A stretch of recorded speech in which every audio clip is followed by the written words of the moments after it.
Quick tips when making a timing pulley. First of all, once you have your blank ready, you may want to either pre-drill, depending on the depth of your keyway. You can pre-drill that hole, or you can just take an end mill and just slice down a little bit. Relieving some of it will be less work you're going to have to do with the broach. So then you're going to have this insert. You're going to line that up. So that's that much material less that I have to remove. Put it in here. And you're going to go back and forth until you get the depth that you want. One of the things when we're making timing pulleys, there's a few different ways you can approach it. One, you can have a 4-axis. You can manually operate the machine with a form cutter, set your center height, and turn by each degree and cut it. Or you can go in and you can program in the fourth axis, but by the time, if you're just making 1 or 2 pulleys, you're probably going to make it quicker by hand than by the time you draw it up and get it all programmed.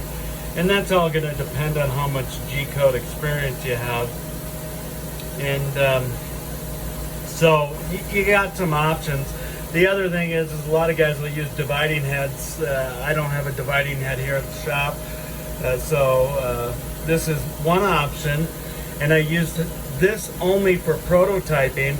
Now when I want to actually make pulleys, I have a hobber here. These are my change gears, and I would set arbor up the pulley here over the cutter and simply turn the machine on and automatically cut them.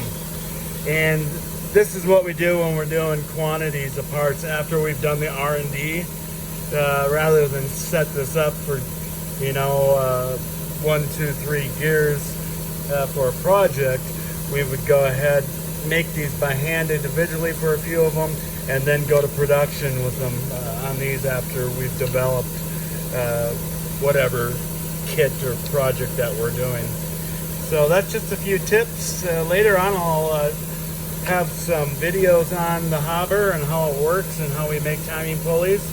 And we're making timing pulley kits for the American Glass Lathe, a company that since went out of business. They had a chain drive, it was very loud, so look forward to that. We have a whole conversion kit coming out with a new motor, a complete upgrade, turns it into a new machine.